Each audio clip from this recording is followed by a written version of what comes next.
Jelas ya? Oke, selamat siang. Selamat siang, semoga semuanya dalam keadaan sehat. Hari ini kami dari kelompok 3 akan presentasi tentang coefficient dan interpretation. Tapi sebelumnya yang saya hormati Ibu Indah Suci Lestari, saya izin untuk memandu presentasi hari ini, dan teman-teman yang sudah hadir pada hari ini di kelas ataupun di online, terima kasih banyak. Mohon untuk diperhatikan dan dipahami baik-baik. Nanti di akhir acara, di akhir presentasi akan ada pertanyaan maupun kritik dan saran. Baik, pada hari ini yang akan kita jelaskan adalah makna koefisien atau slope, kemudian intercept, kemudian standar error, dan arah hubungan plus minus. Kelompok 3 terdiri dari saya sendiri, Hilda Aini Syifa. Lalu yang kedua ada Pak Fikri Amaludin Aziz, kemudian ada Pak Fabianto Wahyu Kuncoro Jakti. Boleh berdiri Pak Fabianto? Ya, kemudian ada Pak Bagas Arya Sativa. Ya, untuk Pak Fikri kebetulan rekan kami masih dalam perjalanan, jadi tidak bisa hadir pada saat presentasi hari ini. Oke. Untuk presentasi hari ini, kami mengambil studi kasus tentang kecepatan internet kasus waktu unduh prediksi waktu training dalam mesin learning. Oke, selanjutnya. Latar belakang kami pada presentasi hari ini, yang pertama adalah pentingnya analisis regresi. Apa sih analisis regresi ini? Analisis regresi digunakan untuk memodelkan hubungan antar variabel serta mendukung prediksi dan pengambilan keputusan berbasis data dalam berbagai bidang pada ilmu komputer. Yang kedua, makna dari koefisien regresi ini. Jadi koefisien regresi ini menunjukkan besarnya pengaruh variabel independen terhadap variabel dependen, sehingga kita dapat mengetahui arah dan kekuatan hubungan antar variabelnya. Lalu yang ketiga, interpretasi untuk prediksi dan optimasi. Interpretasi koefisien, intercept, dan standar error dapat membantu untuk mengevaluasi akurasi model, melakukan prediksi, serta mengoptimalkan performa sistem dan algoritma. Yang terakhir, dasar pengambilan keputusan. Pada pengambilan keputusan ini, pemahaman yang tepat terhadap hasil regresi memungkinkan pengambilan keputusan akan lebih akurat, objektif, dan berbasis data dalam pengembangan sistem informasi dan machine learning. Jadi, dengan 4 poin yang saya jelaskan tadi, kita dapat memahami makna dari koefisien regresi, intercept, standar error, dan arah hubungan sebagai dasar interpretasi model regresi untuk mendukung prediksi, pengambilan keputusan yang strategis, serta optimasi sistem berbasis data dalam ilmu komputer. Berikut adalah rumusan masalah dari presentasi kami hari ini. Yang pertama, pada koefisien regresi atau slope. Kita akan membahas mengenai yang pertama, apa yang dimaksud dengan koefisien regresi atau slope. Kemudian, bagaimana cara menginterpretasikan pengaruh variabel independen terhadap variabel dependen. Kemudian, rumusan masalah pada intercept atau konstansa. Kita akan membahas mengenai apa yang dimaksud dengan intercept dalam model regresi. Lalu, bagaimana peran dan batasan interpretasi nilai intercept. Lalu, rumusan masalah pada standar error. Di sini kita akan membahas mengenai bagaimana memahami standar error sebagai ukuran ketidakpastian estimasi. Lalu, bagaimana standar error ini digunakan untuk menilai akurasi model regresi. Dan terakhir, rumusan masalah pada arah hubungan plus minus ini kita akan membahas mengenai bagaimana menentukan arah hubungan positif dan negatif antar variabel, dan juga bagaimana interpretasi arah hubungan digunakan dalam pengambilan keputusan. Tujuan presentasi kami hari ini, yang pertama, kami ingin menjelaskan konsep dan interpretasi koefisien regresi dalam analisis regresi secara komprehensif. Kemudian kami juga ingin membantu teman-teman untuk memahami fungsi dan makna intercept dalam persamaan regresi beserta batasan interpretasinya. Dan juga tujuannya di sini agar kami dan teman-teman lainnya dapat menganalisis standar error sebagai ukuran ketidakpastian estimasi dan tingkat akurasi model regresi. Dan yang terakhir, diharapkan kami dan teman-teman yang lainnya bisa memahami arah hubungan positif dan negatif antar variabel serta implikasinya dalam pengambilan keputusan dan optimasi sistem berbasis data.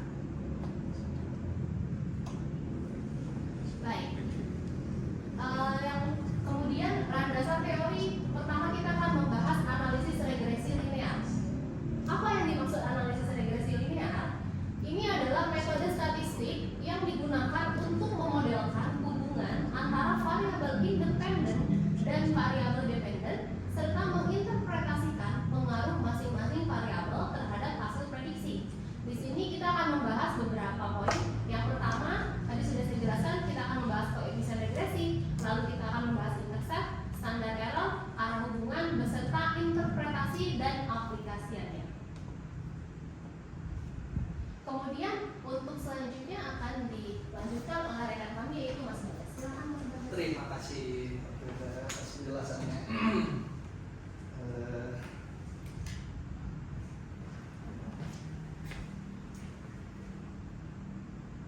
Regresi linear, kita ke sebelah kanan dulu ya.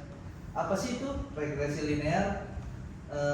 Regresi linear itu metode statistik untuk memodelkan hubungan antara dua variabel. Ada variabel y, yaitu hasil yang mau diprediksi, dan variabel x, yaitu faktor penyebabnya. Formula persamaannya di sini dibacanya y sama dengan beta 0 ditambah beta 1x ditambah epsilon.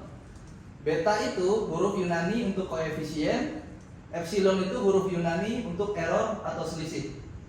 Jadi di bawahnya itu y yang tadi sudah saya jelaskan, variabel dependennya yang diprediksi, x itu variabel penyebab, beta 0 itu sama dengan intercept atau nilai awal atau konstanta, beta 1 namanya slope yaitu kemiringan atau koefisien, epsilon itu error term, itu selisih yang tidak bisa dijelaskan oleh model. Kemudian kita ke sebelah kanan lagi, metode OLS. Cara mencari garisnya pakai metode OLS, yaitu singkatannya adalah ordinary least square. Rumusnya dibaca SSE sama dengan sigma dari kurung YI dikurangi Y topi lalu dikuadratkan. Sigma itu simbol penjumlahan, jadi semua dijumlahkan. Y itu artinya nilai Y asli untuk setiap data ke I. Y topi yang ada tanda topi di atasnya artinya adalah nilai Y hasil prediksi. Jadi kita jumlahkan selisih antara nilai asli dan nilai prediksi lalu dikuadratkan. Metode ini cari garis yang bikin total selisih kuadrat sekecil mungkin. Contohnya di dalam ilmu komputer memprediksi waktu eksekusi program dari input atau memperkirakan performa server dari jumlah request. Sekarang kita membahas komponennya satu persatu mulai dari slope. Next. Yang pertama, slope atau koefisien regresi. Slope itu kemiringan garis yang mengukur beberapa banyak y berubah setiap x naik 1 unit. Kalimat kuncinya, kalau x naik 1 unit, rata-rata y berubah sebesar b 1 unit. B1 itu cara baca simbol B dengan angka satu kecil di bawahnya, maksudnya sama dengan slope. Jadi B1 itu slope ya. Jadi rumusnya B1 sama dengan sigma XI dikurangi X bar dikali kurung YI dikurangi Y bar, semuanya dibagi sigma kurung XI dikurangi X bar dikuadratkan. X bar itu X yang ada garis di atasnya, artinya rata-rata X. Jadi yang di sebelah kiri ya, saya X bar itu. Y bar itu artinya di rata-rata Y. Intinya rumus ini melihat seberapa jauh tiap titik menyimpang dari rata-ratanya. Ada 3 kemungkinan. Pertama, slope-nya positif. Contoh nilainya 1,5, X naik, Y ikut naik. Misalnya ukuran file naik 1 MB, waktu transfer naik rata-rata 1,5 detik. Kedua, slope negatif. Contoh minus 0,02, X naik tapi Y turun. Misalnya kecepatan CPU naik 1 GHz, waktu eksekusi turun rata-rata 0,02 milidetik. Ketiga, slope-nya 0, berarti tidak ada hubungan linear antara X dan Y, karena di sini kita carinya yang linear. Ceteris paribus. Ada istilah namanya ceteris paribus. Maksudnya saat mengukur pengaruh X dengan Y, semua faktor lain di luar model dianggap tetap. Jadi fokus ke pengaruh X-nya aja. Terakhir, uji signifikasi. Rumusnya dibaca T sama dengan B1 dibagi SE kurung B1. SE itu singkatan dari standar error. Dibaca SE atau langsung disebut standar error dari B1. Uji ini untuk memastikan pengaruh X memang nyata, bukan kebetulan. Kalau p-value kurang dari 0,05, slope-nya terbukti berpengaruh nyata. Next. Komponen kedua yaitu intercept atau konstanta. Intercept itu nilai prediksi Y ketika X sama dengan 0. Di grafik, intercept itu titik di mana garis menyentuh sumbu Y. Rumusnya B0 sama dengan Y bar dikurangi B1 dikali X bar. B0 itu sama dengan B dengan angka 0 kecil di bawahnya, dan itu adalah intercept. Jadi B0 itu intercept di sini. Y bar itu rata-rata Y yang tadi saya sudah jelaskan di slide-slide sebelumnya. X bar itu rata-rata X. Jadi intercept dihitung dari rata-rata Y dikurangi slope dikali rata-rata X. Intercept sering menggambarkan beban dasar atau overhead sistem komputer. Contoh pertamanya, waktu respon latensi dasar sekitar jaringan sekitar 50 milidetik walau tidak ada request yang aktif. Contoh kedua, konsumsi memori RAM dasar sekitar 256 MB yang dipakai sistem operasi sebelum aplikasi jalan. Kesimpulannya, intercept hanya bermakna kalau kondisi X sama dengan 0 memang masuk akal. Kalau tidak, cukup dipakai sebagai sebagai titik awal garis. Tadi sudah kita bahas slope dan intercept. Selanjutnya kita ke standar error.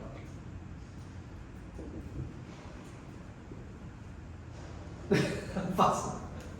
Akan dilanjutkan oleh Pak Fikri.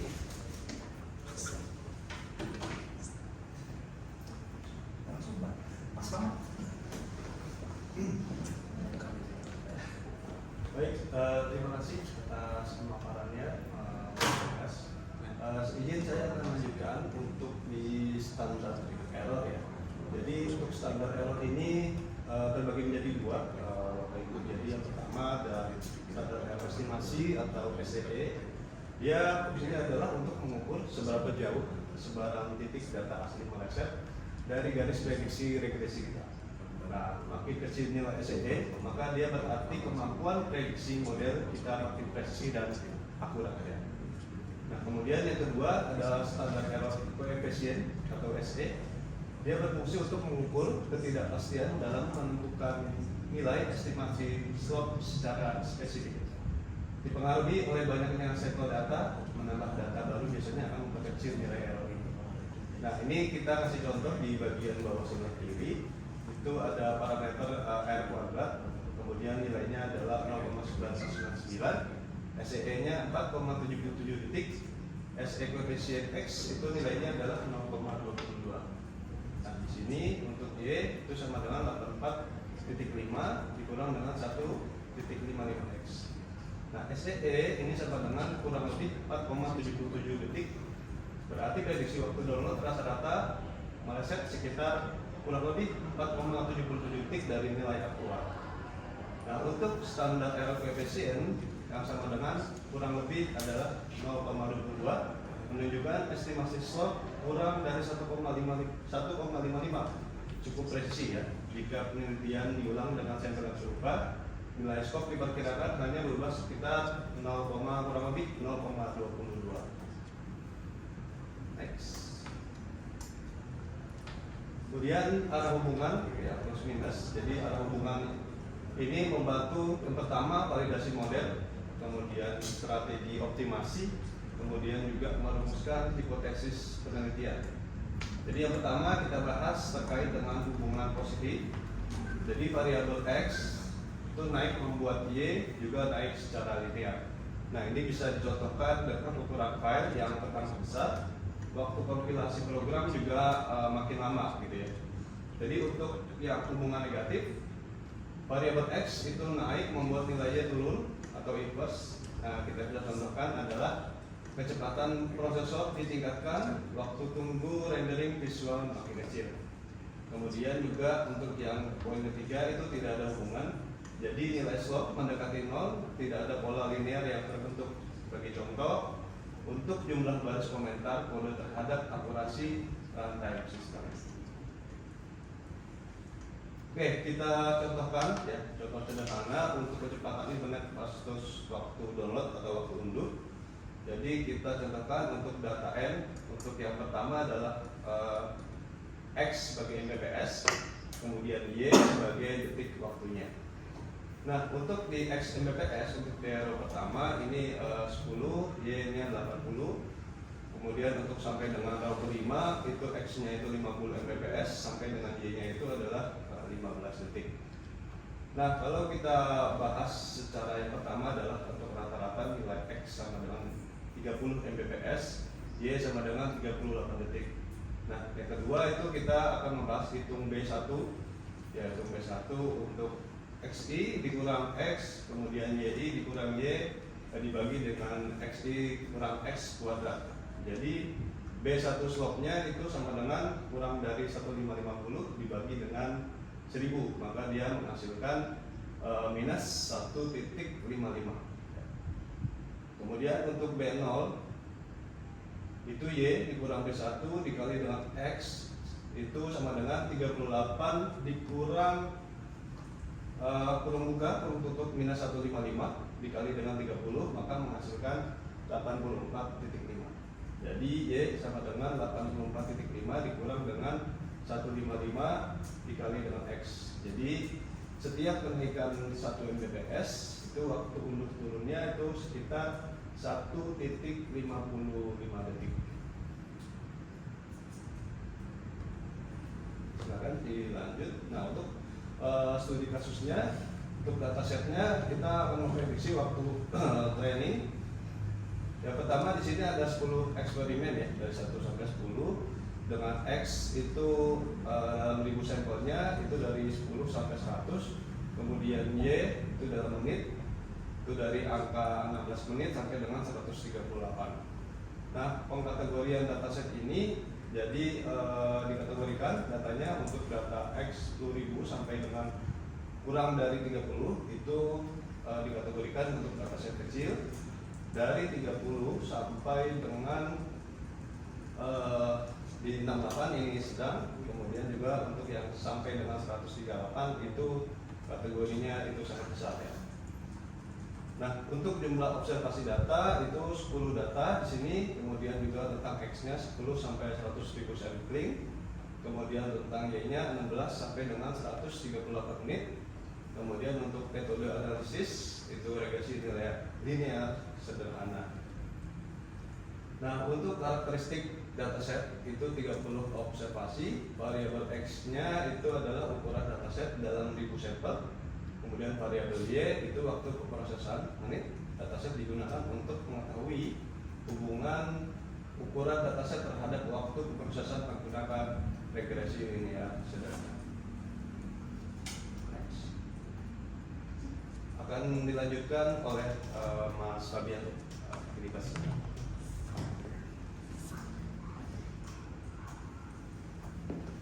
Terima kasih atas kesempatannya. Saya izin melanjutkan dari Pak Fikri, yaitu sekarang terkait dengan studi kasusnya.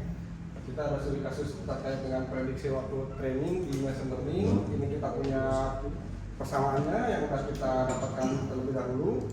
Di sini ada Y-copy 1,73 ditambah 1,13594 dikali X-nya, itu persamaan regresi linearnya. Akhirnya diperoleh R kuadrat sebesar 0,9995, lalu standar error estimasinya kita juga dapat di sini diperoleh sekitar 0,9 menit dengan p-value kurang dari 0,0001. Nah, ini maksudnya apa? Di sini kita bisa lihat di sini adanya koefisien regresi. Di sini di persentase di persamaan linearnya yang Y-copy itu ada B1 1,3594, ini bernilai positif. Artinya apa? Artinya ketika digambarkan melalui regresi linear, persamaan ini naik ke atas gitu. Jadi setiap 1000 sampel ini waktu trainingnya naik, kalau misalnya diproyeksikan sekitar 1,36 menit gitu, arah positif. Nah, sesuai dengan logika kita, semakin banyak berarti makin positif juga nilainya, semakin ke atas. Lalu selanjutnya di sini kita punya konstanta interceptnya yang kita peroleh dari perhitungan. Kita bisa lihat juga di Google Colab-nya. Kita dapat konstantanya B0 ini 1,73 menit, yaitu waktu inisiasi sebelum training dimulai. Nah, ini waktu awal ketika X-nya sama dengan 0 kalau bisa kita bilang ini. Nah, lalu selanjutnya ada standar error estimate. Di sini kita punya SEE-nya 0,93 menit. Ini kalau misalnya ada prediksi yang meleset kurang dari 1 menit ini, rata-ratanya berarti di antara rentang Y-nya 16 sampai 138. Nah, errornya ini kurang dari 1%, berarti ini termasuk dengan yang akurat.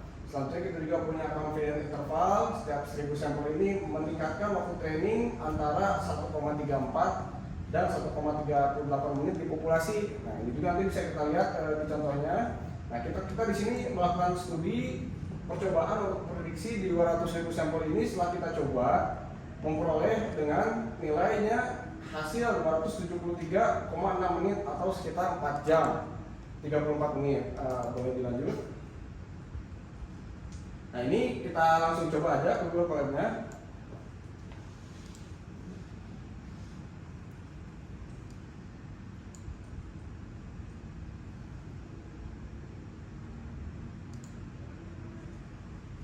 Izin rekan-rekan, apakah sudah terlihat? Sudah jelas ya? Bisa terlihat di sini. Kita untuk percobaan pertama di sini kita lihat dulu apa sih itu interpretasi dari linear regression. Boleh kita turunkan, lanjut. Nah ini kita coba untuk melakukan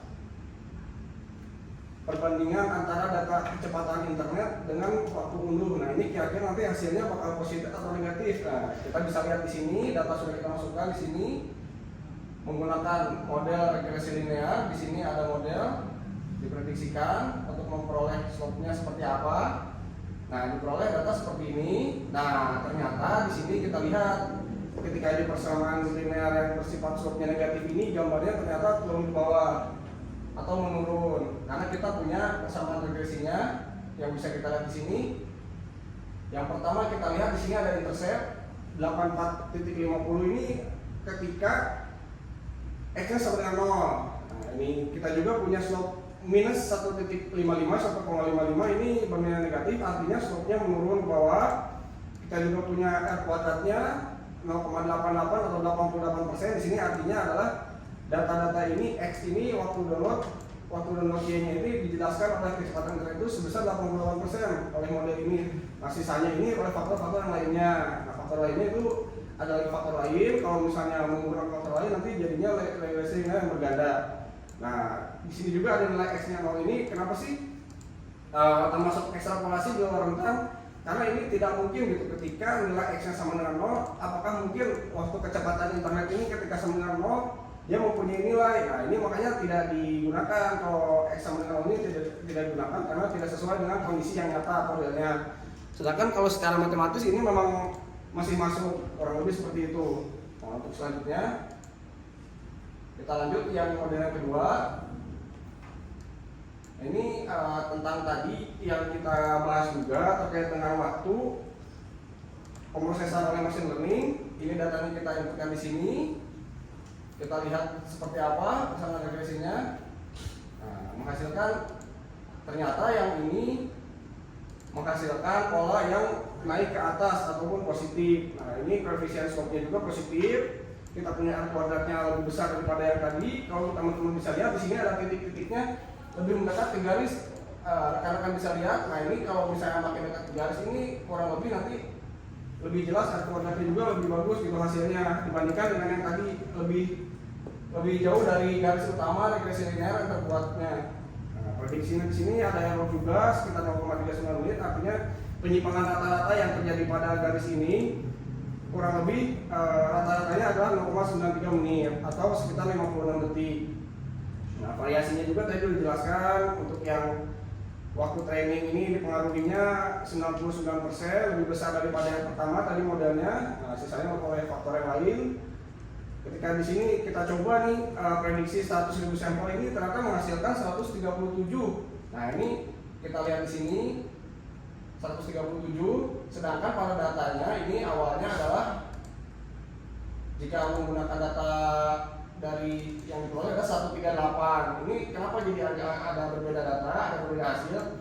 Karena ini sudah masuk kepada tadi tentang penyimpangan prediksi yang error itu. Jadi angka yang berbeda ini sebetulnya masih sama penafsirannya, sama dengan model matematika, juga kondisi yang ada di kondisi nyatanya. Kita lanjut lagi yang selanjutnya. Ini kita akan mencoba menghitung bagaimana jika ditambahkan X lain yang bisa dicoba nanti di sini melalui grafik kira-kira seperti apa. Kita lihat. Ini kita tambahkan lagi satu data untuk melihat prediksinya seperti apa. Jadi kurang lebih hasilnya seperti ini. Ketika kita punya X yang ditambahkan di angka 200, nah ini kita bisa menghitung bahwa prediksinya itu di 200 itu dengan X-nya 200 ternyata Y-nya dapat 273,61. Nah ternyata ini juga sebanding atau kita tinggal masukkan saja dengan rumusnya ke sini Y 173 ditambah 1,3594 dikalikan dengan nilai X-nya, maka akan diperoleh hasil prediksinya. Kurang lebih seperti itu untuk di Python-nya. Penerapannya kita lanjut lagi ke slide. Nah ini untuk selanjutnya akan saya berikan kesimpulan dari rekan-rekan kita dari tim kami. Ini kesimpulan yang diperoleh diantaranya adalah yang pertama adanya slope B1. Nah ini slope ini kemiringan nih rekan-rekan bersama perubahan rata-rata Y per 1 unit X ini dijelaskan oleh kemiringan B1 diuji dengan dites jika signifikan maka X-nya terbukti berpengaruh. Selanjutnya kita juga punya intercept atau konstanta di mana ketika nilainya sama dengan X sama dengan 0. Nah ini juga hanya bermakna jika X-nya ini sama dengan 0 masuk ke logika dan konteks di kehidupan nyata. Kalau misalnya nggak masuk ke kehidupan nyata berarti itu tidak termasuk gitu. Jadi kalau misalnya kira-kira nggak masuk akal berarti X sama dengan 0 itu nggak bisa. Jadi yang digunakan itu datanya hanya pada tentang X yang ada dalam model datanya saja. Selanjutnya ada standar error untuk mengukur akurasi prediksi. Nah, untuk presisi estimasi slope dan juga kita lihat yang error itu seperti apa, masih dalam rentang regresi linearnya dalam satu garis lurus menanjak ke atas. Lalu selanjutnya ada arah hubungan yang kita sudah pelajari tadi. Arah hubungannya ini ada positif ada negatif. Nah negatif juga ini belum tidak berarti bahwa negatif ini jelek. Maksudnya negatif ini adalah hanya angkanya saja mengalami penurunan karena kita menggunakan nilai X dan Y yang di dunia nyata ini misalkan kayak download semakin cepat, waktunya semakin lambat, nah itu apa? Ya apa? Menjadi negatif hubungannya. Nah ini hal-hal seperti ini untuk validasi juga dan optimasi sistem kita bisa melakukan menggunakan regresi linear.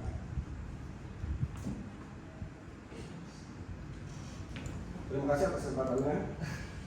Oke, baik, terima kasih atas rekan-rekan kelompok 3 untuk penjelasan materinya pada hari ini. Boleh tepuk tangannya dulu yang di kelas.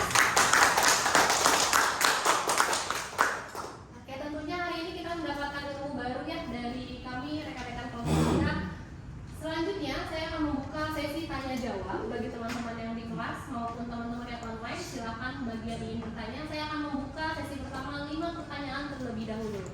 Kami persilakan. Yang di kelas mungkin? Yang di kelas terlebih dahulu ya, setelah itu yang dari orang lain. Oke, silakan Pak Firmadi. Baik, Assalamualaikum warahmatullahi wabarakatuh.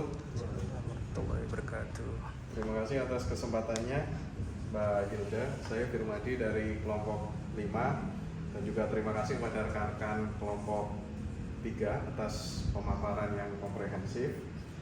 Tadi telah dijelaskan dalam beberapa perangkat lunak statistik terdapat pilihan untuk memaksa garis regresi melewati titik asal atau membuat intercept sama dengan 0 atau RTO ya. Nah, yang ingin saya tanyakan kepada kelompok 3, apa resiko utama dari tindakan ini jika data aktual tidak benar-benar melewati titik 0,0? Mungkin itu saja, terima kasih. Assalamualaikum warahmatullahi wabarakatuh. Warahmatullahi wabarakatuh. Terima kasih untuk kelompok 3 ya. Kelompok 3 sudah menyampaikan presentasinya dengan sangat baik dan sangat menarik apa yang disampaikan. Namun saya mau bertanya terutama di slide 9 ya. Di slide 9 tadi disampaikan oleh Mas Fikri tentang standar error. Jadi pertanyaan saya adalah, jika sebuah penelitian memiliki standar deviasi yang tinggi, namun ukuran sampelnya sangat besar, apa kemungkinan dampak yang terjadi pada nilai standar errornya atau SE-nya? Nah, mungkin itu yang saya tanyakan.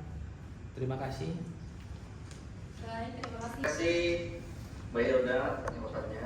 Saya akan menanya untuk kelompok 3. Pertanyaannya, jika sebuah model regresi memiliki nilai slope sebesar 0, Jelaskan makna statistik dan makna praktis dari kondisi tersebut terhadap hubungan kedua variabel. Oke, terima kasih Mbak Hilda dan kelompok 3. Ya, terima kasih Pak Irsyad. Pertanyaan keempat, silakan dari Pak Nurrahman Adi. Baik, terima kasih untuk kelompok 3. Baik, pemaparannya dan jelas juga dengan skema-skema yang tadi disampaikan. Saya mau bertanya, mungkin ini jelaskan ya, tolong jelaskan perbedaan interpretasi antara yang slot bernilai positif dengan yang bernilai negatif. Mungkin berikan contohnya juga ya, realnya itu masing-masing kalau di kehidupan sehari-hari itu apa sih yang dilakukan. Terima kasih, itu saja. Oke, baik, terima kasih Pak Nurrahman Adi. Pertanyaan terakhir dari teman online, silakan Pak Diki Gifari.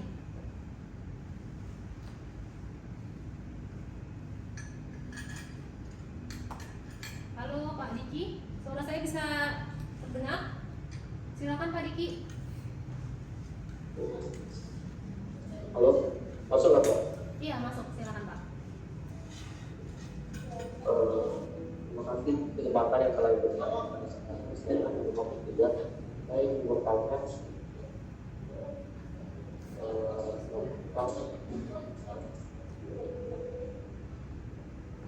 dalam analisis regulasi 16, maka ada unsur atas hubungan variabel independen dengan variabel dependen. Lalu satu masukkan arah hubungan, ada analisis korelatif sederhana. Jelaskan apa itu? Jadi,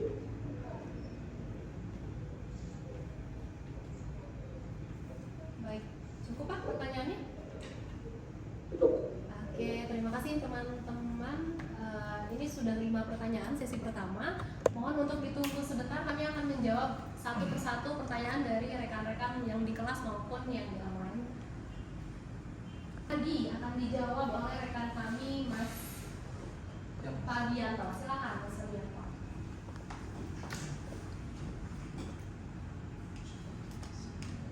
Izin menjawab pertanyaan dari Mas Rimadi ini terkait dengan ini ya apa intercept yang sama dengan 0 itu ya. Boleh saya ingin menjawab tadi pertanyaannya, pilihan untuk memaksa garis regresi melewati titik asal atau membuat intercept dengan sama dengan 0, resiko utamanya ya dari hal tersebut jika tidak benar-benar melewati titik 0,0 ini, jawabannya yaitu dari saya, dari kelompok kami, yaitu memaksa intercept nilai 0 ketika data asli tidak mendukung ini akan menyebabkan estimasi terhadap koefisien slope ini menjadi bias atau tidak akurat. Nah, selain itu koefisien determinasinya juga R kuadrat bisa-bisa menjadi tidak valid. Nah, model keseluruhan ini akan menjadi hilang kemampuan dalam meminimalkan kuadrat dari error. Jadi secara tidak langsung bisa jadi ini menjadi tidak valid, kurang lebih seperti itu jawabannya. Terima kasih. Baik, terima kasih Mas Fabiano. Dari Pak Dodi akan dijawab oleh Mas Fikri. Silakan Mas Fikri. Oke, baik, terima kasih atas pertanyaannya. Mungkin saya ulang sedikit untuk pertanyaan ya Pak. Jika sebuah penelitian memiliki standar error ya, standar deviasi yang tinggi, namun ukuran sampelnya sangat besar ya, maka kemungkinan dapat terjadi pada standar error. Nah, izin dijawab Pak Dodi. Jadi yang pertama adalah meskipun standar deviasi atau SD-nya itu tinggi, ya, maka ukuran sampel yang sangat besar itu dapat meredam variabilitas tersebut. Ya. Jadi ketika dihitung menjadi standar error. Nah, karena ukuran atau sampel N-nya yang besar fungsi sebagai pembagi yang kuat, nah, maka nilai SE-nya atau standar error-nya itu bisa tetap kecil. Ya. Jadi hal ini sebenarnya menunjukkan bahwa meskipun individu dalam populasi itu sangat beragam, nah rata-rata dari sampel besar tersebut tetap merupakan estimator yang stabil dan presisi untuk rata-rata dari sebuah populasi. Mungkin itu Pak Dodi. Terima kasih. Kelompok 3 atas jawabannya. Pertanyaan selanjutnya dari Mas Irsyad akan dijawab oleh Mas Bapak. saya akan menjawab langsung 2 pertanyaan Mas Irsyad dan Pak Adi karena itu relevan dengan tadi yang saya baca di slide 7 kayaknya kalau seingat saya. Pertama Mas Irsyad dulu ya. Jika sebuah model regresi nilainya 0, makna statistiknya apa sih?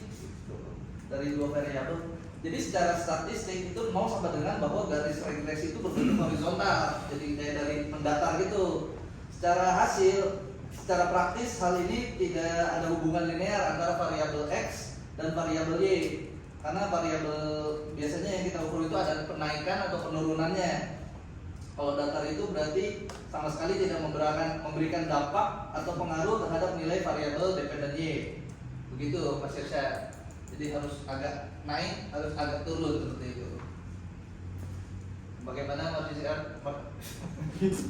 Mas Irsyad, apakah sudah jelas? Oke, ini sudah jelas sekali. Ya, jadi kalau 0 bukannya nggak bisa ya, itu kan beda inilah dengan slope. Kalau slope itu kan artinya kemiringan gitu.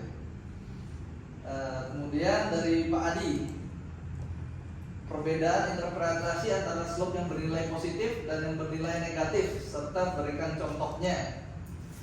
Contohnya yang positif itu menunjukkan hubungan yang searah. Misalnya jika X naik, Y juga naik. Contohnya semakin lama durasi belajar, semakin tinggi nilai ujian. Kayaknya enggak juga sih menurut saya, tapi ya seperti itulah. Jadi kalau kemudian yang negatif itu yang kurang dari 0 menunjukkan hubungan yang berbalik. Kebalikannya, jika X naik, Y-nya justru turun. Contoh, semakin tinggi kecepatan rata-rata berkendara, semakin pendek jarak tempuh yang dibutuhkan. Seperti itu Pak Adi. Bagaimana? Apakah sudah jelas penjelasan dari saya mengenai slope? Ya jelas. Tapi kalau ketemunya naik ya banyak penumpang, banyak pendapatan, sedikit penumpang, yang negatifnya sedikit pendapatan gitu ya. Ya, pokoknya kalau yang positif dia searah, kalau yang negatif dia terbalik seperti itu. Paham. Ya, ya, mari.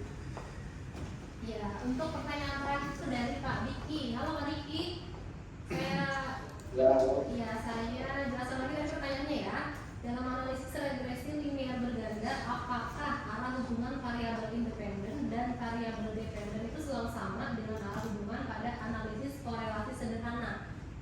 Gitu ya. Untuk jawabannya itu tidak selalu sama Pak. Kenapa? Karena dalam korelasi sederhana kita itu hanya melihat hubungan murni antara 2 variabel tanpa memedulikan variabel yang lain. Tapi dalam regresi berganda, arah hubungannya ini dihitung dengan mengontrol atau menahan variabel independen lainnya untuk tetap, gitu ya. Fenomena perubahan arah ini itu bisa terjadi kenapa? Karena adanya efek multikolinearitas atau variabel pengganggu yang disebut juga sebagai Simpson paradox, gitu ya. Pak Diki, itu jawaban dari saya. Apakah sudah cukup Pak Diki? Cukup. Baik, terima kasih teman-teman yang sudah memberikan pertanyaan. Sesi 1, apakah masih ada yang ingin bertanya? Saya akan buka sesi 2. Masih ya? Baik, teman-teman yang di kelas ada yang mau tanya lagi? Sesi 2, silakan Pak Dikson terlebih dahulu, silakan Pak Dikson. Baik, terima kasih Bu Hilda dan terima kasih juga buat kelompok 3. Izinkan saya dari kelompok 5, Dikson mau bertanya. Secara matematis dan geometris, tolong jelaskan apa yang dimaksud dengan intercept dalam persamaan regresi linear sederhana. Itu aja, cukup jelas Pak? Bu? Ya. Terima kasih. Langsung pada poinnya aja, pertanyaan saya simpel dan samsung. Yaitu terkait apa sih perbedaan antara standar error of the mean atau SEM dengan standar error of the proportion atau SET. Itu aja sih yang saya tanya. Terima kasih. Baik, terima kasih Pak Dava. Selanjutnya dari Itu diklik.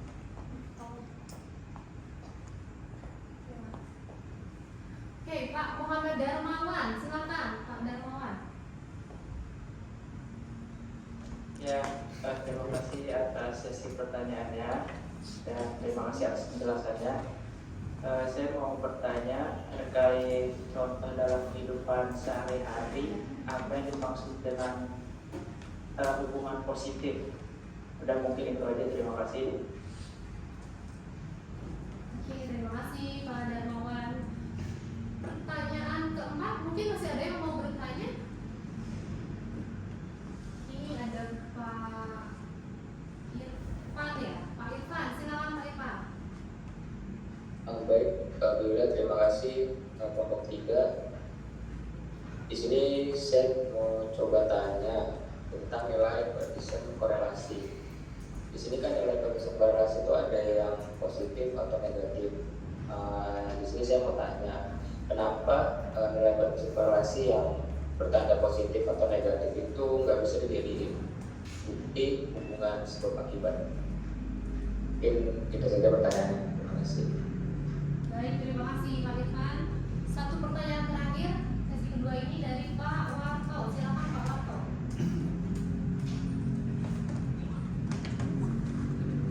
Baik, terima kasih atas kesempatannya. Assalamualaikum warahmatullahi wabarakatuh. Tadi presentasinya cukup baik. Saya coba langsung tanya saja. Secara kontekstual, jelaskan apa yang dimaksud dengan koefisien slope dalam model progresi linear, dan apa peran utamanya dalam saya sudah pertanyaan. Terima kasih. Baik, terima kasih Pak Warto. Terima kasih teman-teman yang mengajukan pertanyaan. Mohon ditunggu sebentar untuk jawabannya. Nah, akan mulai menjawab pertanyaan dari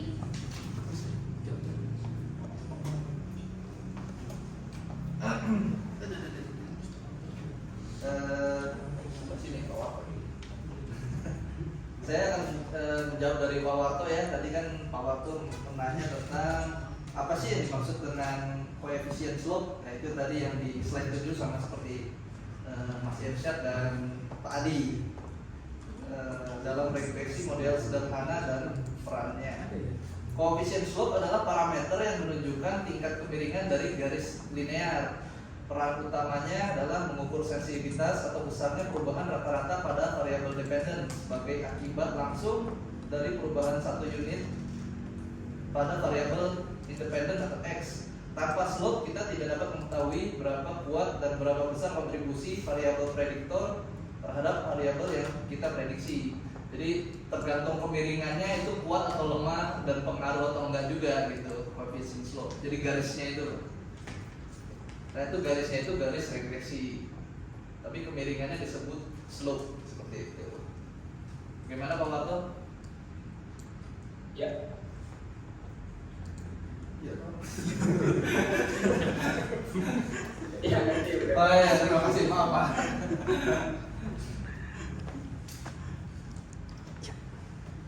Baik, pertanyaan selanjutnya dari Mas Dava akan dijawab oleh Mas Dito. Silakan Mas Dito. Terima kasih atas pertanyaannya kepada Mas Dava, yaitu terkait dengan perbedaan antara SEM standar error mean dan juga standar error dari proportion. Di sini akan saya jelaskan terkait dengan perbedaan utamanya, yaitu terletak pada jenis data yang dianalisisnya. Kalau misalnya SEM ini untuk data numerik yang kontinu, kayak misalkan tinggi badan, pendapatan, itu kan kontinu. Nah, kalau untuk mengukur ketidakpastian itu, sedangkan SEP atau standar error proportion ini digunakan untuk kategori gitu, yang merupakan kategorikal ataupun proporsi. Misalkan cara proporsi persentase dalam pemilu itu. Nah, rumus SEP ini dasarnya ini pada distribusi binomial, di mana P-nya itu proporsi sampel. Kurang lebih seperti itu, Mas Dava. Kok bisa diterima? Ya, terima kasih Mas Dava. Akan dilanjutkan. Oke, saya ingin menjawab untuk yang offline dari Pak Dikson. Jadi tadi pertanyaannya adalah apa yang dimaksud dengan intercept ya dalam persamaan regresi linear. Jadi jawabannya adalah intercept adalah titik di mana garis regresi memotong sumbu vertikal Y Nah, kemudian secara matematis, intercept atau band load merupakan nilai rata-rata ya, yang diprediksi atau diestimasi untuk variabel dependen Y. Jadi ketika nilai semua variabel independen X dalam model sama dengan 0 atau X sama dengan 0. Mungkin itu Pak Dikson untuk jawabannya. Baik Pak, terima kasih. Baik, untuk pertanyaan selanjutnya saya akan menjawab dari Mas Darmawan ya, Mas Darmawan kawan. Untuk pertanyaannya, apa yang dimaksud dengan hubungan positif? Lalu berikan contoh konkretnya dalam kehidupan sehari-hari.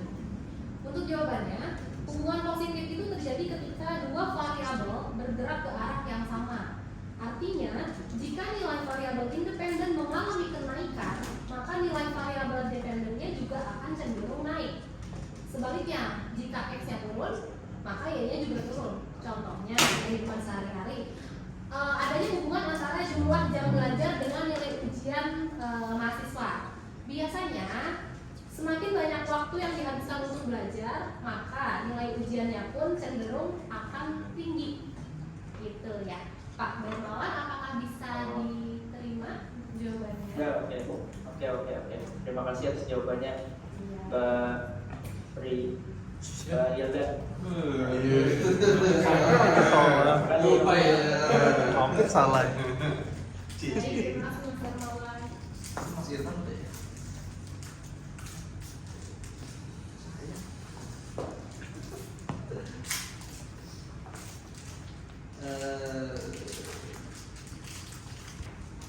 Saya akan menjawab pertanyaan dari Mas Irfan. Mengapa nilai korelasi bertanda positif negatif tidak bisa dijadikan bukti adanya hubungan sebab akibat? Korelasi hanya mengukur seberapa kuat dan ke arah mana dua variabel bergerak bersama covariation, bukan menyatakan bahwa variabel satu menyebabkan variabel lainnya berubah. Contohnya, ada hubungan positif antara penjualan es krim dan kasus tenggelam di pantai. Keduanya naik saat musim panas. Namun bukan es krim yang menyebabkan orang tenggelam, melainkan adanya variabel ketiga. Contohnya cuaca panas yang mempengaruhi keduanya. Jadi ada, bukan berarti satu variabel itu pasti mempengaruhi variabel lainnya, seperti itu. Gimana Mas Irfan? Baik, cukup jelas. Terima kasih. Ada Pak Bagas atas jawabannya. Oh, Baik teman-teman yang sudah bertanya di sesi 2, terima kasih. Selanjutnya apakah masih ada yang ingin bertanya dari teman-teman yang lain? Karena yang di bawah sudah bertanya semuanya. Satu lagi tuh. Oh, Mas Faisal belum? Mas Faisal? lupa. Sesi 3 saya buka 5 pertanyaan lagi ya. Silakan Mas. 7 aja langsung. Mbak Hilda 7 aja biar langsung selesai. Oh boleh. Kayaknya kan Kalau sisa kita 7 lebihkan lebih dari 5 pertanyaan apabila ada yang bertanya lagi ya. Ini sesi terakhir. Sini aja mas, yang enak mas. Nah, Yang dari studio ya. udah. Iya, selamat siang kelompok ketiga. Saya Faisal dari kelompok 4. Ingin bertanya, ini bagus banget presentasinya. Saya ingin bertanya aja tentang jelaskan tentang standar error of estimate dengan hubungannya terhadap analisis regresi linear. Itu aja, makasih. Baik, terima kasih Mas Faisal. Untuk teman-teman yang lain masih ada yang ingin bertanya? Masih ya? Silakan Mas Jainal. Baik, terima kasih kelompok 3 atas kesempatannya. Untuk presentasinya tadi sangat baik ya, mudah dipahami juga dari slide-nya dan juga penjelasannya cukup komprehensif. Perkenalkan saya Zainal Albian dari kelompok 2, izin bertanya untuk teman-teman kelompok 3. Tadi ada beberapa hal yang menarik yang ingin saya pertanyakan. Jika sebuah uji hipotesis terhadap intercept menunjukkan nilai p-value lebih besar dari 0,05, yang ini gagal menolakkan 0, beta 0 sama dengan 0, maka di sini kesimpulan statistik yang bisa diambil dari tersebut, dan apakah kita harus membuang intercept dari persamaan model Mungkin sekian dari pertanyaan saya. Terima kasih. Terima kasih Mas Daniel. Lalu pertanyaan selanjutnya dari yang lain. Ada lagi? Mas Beta, silakan Mas Beta. Saya Mbak Ila dan Komisi 3 kasih kesempatannya. Suara saya agak berisik ya, kayaknya lagi ada yang ketat-ketat di bawah. Ya. Baik, terima kasih untuk waktunya. Sebenarnya perkenalkan saya Rita dari kelompok 2. Untuk penjelasan dari kelompok 3 cukup prinsip dan ini ya. Baru saya pertama pribadi di sini. Karena di sini saya ada sedikit pertanyaan terkait konsep teori pusat. Pertanyaannya adalah apakah kita memerlukan konsep teorema pusat untuk mengimplementasikan standar itu? Terima kasih. Baik, terima kasih Mas Beta. Pertanyaannya saya ikut dulu ya. Pertanyaan selanjutnya ada lagi kan dari teman-teman yang lain?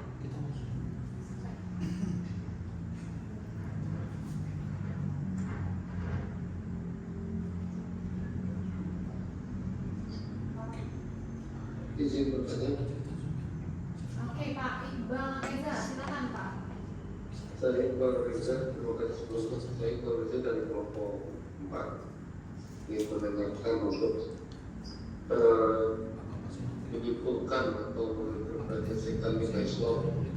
Apakah perlu melakukan uji signifikansi atau uji tes terlebih dahulu, atau apakah dengan rumus B itu sudah cukup? Itu saja. Terima kasih. Baik, terima kasih Pak Iqbal. Pertanyaan selanjutnya dari teman-teman online, apakah masih ada?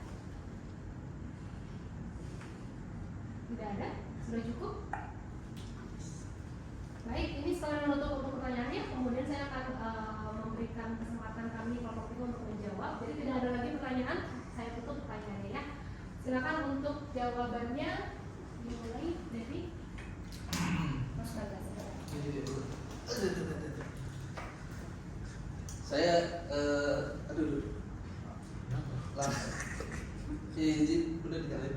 izin menjawab pertanyaan dari Pak Reza tadi ya.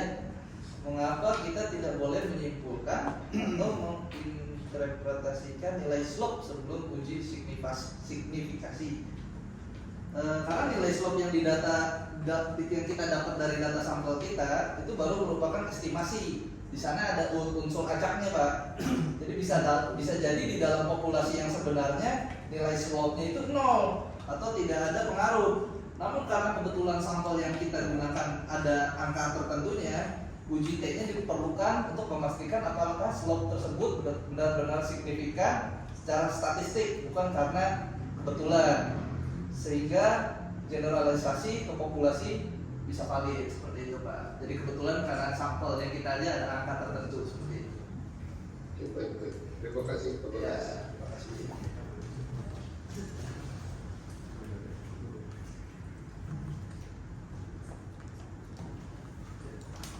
Oke. Saya ingin menjawab dari pertanyaan offline dari Mas Faisal ya. Jadi tadi pertanyaannya adalah apa yang dimaksud standar error of estimated dalam analisis regresi nilai. Jadi juga sesuai dengan slide yang tadi kami paparkan. Jadi mungkin sederhananya adalah standar error ini kita melihat seberapa jauh dari analisis itu meleset gitu ya. Nah, kalau sederhananya jika lebih kecil SEE-nya itu, maka analisisnya adalah semakin jitu. Nah, sebaliknya jika SEE-nya itu semakin besar, maka analisisnya itu atau tebakannya lah ya, kalau kita analogikan sederhana itu dia semakin jauh gitu ya dari ketepatan jawabannya. Mungkin itu sih Mas Faisal. Terima kasih.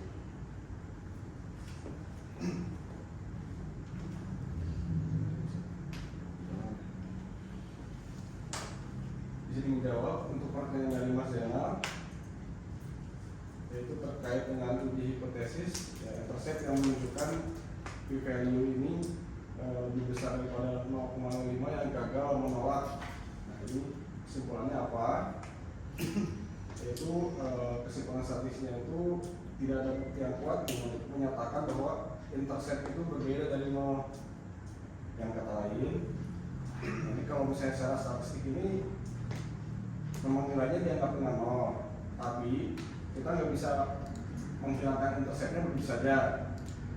Nah, ini harus tetap dipertahankan juga interceptnya dalam model. Nah, ini untuk menjaga estimasi parameternya itu sendiri. Nah, karena ada di situ ada parameter slope atau kemiringan, itu supaya agar tidak bias slope-nya itu.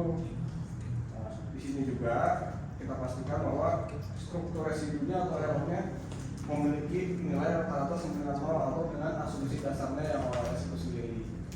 Kepada Pak Jenal, bagaimana? Oh, sudah cukup jelas Pak Jenal? Ya. Sudah cukup jelas, Pak Kabir. Terima kasih. Terima kasih.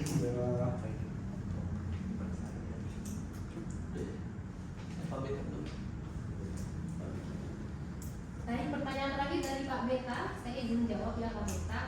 Tadi pertanyaannya, mengapa kita memerlukan konsep teoremal limit pusat untuk menginterpretasikan standar error? Jawaban dari saya, teoremal limit pusat menyatakan bahwa jika kita mengambil sampel yang cukup besar secara berulang kali dari suatu populasi, distribusi dan dari rata-rata sampel tersebut akan mendekati distribusi normal, terlepas dari bentuk distribusi populasi aslinya. Standar error itu sebenarnya adalah standar deviasi dari distribusi sampling ini. Tanpa teorema limit pusat pun kita tidak bisa mengasumsikan sifat normalitas dari distribusi sampling yang sangat penting untuk melakukan inferensi statistik seperti menentukan p-value atau confidence interval menggunakan SE. Itu pertanyaan dari itu jawaban dari kami Pak Beta. Apakah cukup?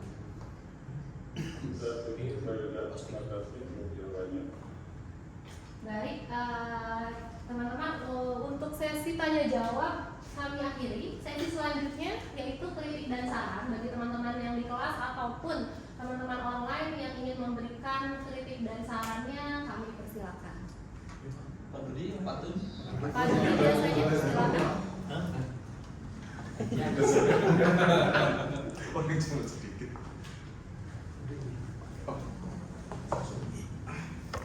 Baik, selanjutnya terima kasih sebelumnya untuk Pak Firmadi atas masukan dan sarannya. Untuk teman-teman online atau yang di kelas, masih adakah yang ingin memberikan kritik dan saran? Yang online? Ada yang ingin memberikan kritik dan sarannya? Kami persilakan. Atau yang di studio? Dan di kelas, Pak Dodi? Pak Dudi. Pak Dodi maksudnya. Oh ya, itu dulu. Teman-teman online tidak ada ya? Yang di kelas masih ada yang mau memberikan kritik dan sarannya? Pak Dodi. Pak Dodi, silakan Pak Dodi. Terima kasih kelompok 3. Dari tadi dipaksa pantun ya udah kalau dipaksa. Sop iga beli setengah. Cakep. Kelompok 3 mantap lah. Ya, mungkin ini sama seperti Pak Firmadi, bukan mengkritik ya, tapi mungkin untuk selanjutnya, karena selanjutnya kan kalau nggak salah kita jadwalnya offline semua ya, jadwalnya offline semua, artinya kita ada di ruangan ini semua. Mungkin mengingatkan kembali ya bahwa untuk presentasi ini saya hanya melihat di kayaknya ada tip cara presentasi yang baik gitu ya. Ini saya hanya membacakan saja gitu. Mungkin untuk yang kedepannya gitu ya. Jadi untuk presentasi slide itu bukan hanya alat bantu ya. Jadi bukan contekan. Jadi harus benar-benar menguasai. Mungkin nanti yang kedepannya, yang selanjutnya benar-benar harus menguasai materi itu. Jadi bukan hanya membacakan apa yang ada di slide ya. Jadi harus menguasai materinya. Lalu kalau sudah menguasai materi, artinya biasanya dia bahasa tubuhnya itu beda ya. Dia menguasai tempat, terus tidak hanya di satu titik aja gitu. Lalu juga biasanya kalau presentasi yang baik itu mengikut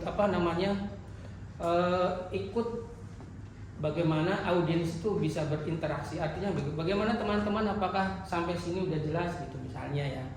Biasanya kan seperti itu. Ini saya hanya membacakan saja. Lalu mungkin satu lagi mengingatkan, kita mungkin semua paham ya kalau di sini bekerja semua, saya yakin ya. Terus tentang persiapan, artinya kalau kita udah persiapannya dari awal gitu, sudah prepare gitu. Oh, saya mau presentasi jam sekian misalkan, artinya kita harus punya space. Ya, kita udah siapkan waktu gitu ya. Karena memang untuk sampai ke sini saya yakin teman-teman itu banyak sekali tantangannya. Dan mungkin itu juga yang harus dipersiapkan. Mungkin dari saya itu aja. Terima kasih. Wassalamualaikum warahmatullahi wabarakatuh. Baik, terima kasih Pak Dodi dan Pak Firmadi atas kritik dan masukannya. Tentu saja itu sangat membantu ya, bermanfaat untuk kami kelompok 3 dan maupun kelompok-kelompok selanjutnya. Mudah-mudahan bisa diaplikasikan dengan baik. Untuk itu, karena sesi pertama kedua ketiga sudah selesai, saya akan tutup untuk presentasi hari ini. Terima kasih untuk teman-teman di kelas, di studio maupun teman-teman online yang sudah hadir pada presentasi hari ini. Saya akan memberikan pantun terakhir, tidak kalah Pak Dodi ya. Pagi hari memetik melati.